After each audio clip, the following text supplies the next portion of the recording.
Économie circulaire, peut-on faire mieux avec moins de ressources naturelles?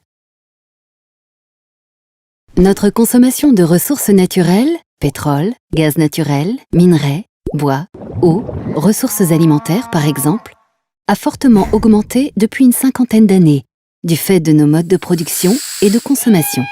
À terme, certaines ressources sont vouées à disparaître. Or, comme nous les transformons en produits destinés à être utilisés puis jetés, la quantité de déchets augmente elle aussi.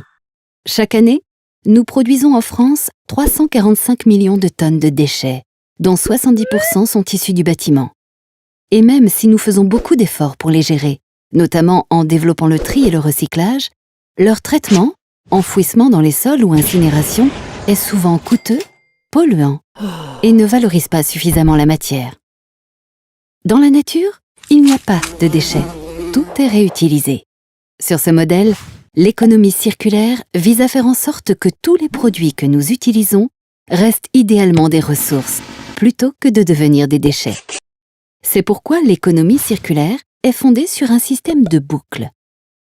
Pour les bâtiments et les produits manufacturés, la boucle repose sur le principe de l'éco-conception, qui consiste à prévoir dès la fabrication des produits la possibilité de les réparer et ou de réutiliser les matériaux qui les composent, notamment en facilitant leur désassemblage et en limitant au maximum leur toxicité. Par exemple, on peut concevoir un bâtiment comme une banque de matériaux. Pour éviter qu'ils finissent en gravat, on les valorisera pour construire d'autres bâtiments. Pour les matières biologiques, comme les produits alimentaires, la boucle consiste d'abord à réduire le gaspillage, puis à transformer les restes en engrais de qualité grâce au compostage. Les agriculteurs pourront ainsi s'en servir pour leur culture. Cependant, l'économie circulaire ne se limite pas à réduire l'impact négatif de l'activité humaine sur l'environnement et la santé. Elle vise également à faire en sorte que celle-ci ait un impact positif. Par exemple, certaines moquettes sont déjà conçues pour purifier l'air, tandis que des lessives sont capables d'assainir l'eau. Enfin, en étant plusieurs à utiliser les mêmes produits, on optimise leur usage, ce qui permet de consommer moins de ressources. Une perceuse, par exemple, conçue pour fonctionner des dizaines d'heures, n'a généralement utilisé que 10 à 12 minutes au total. Alors, autant la partager.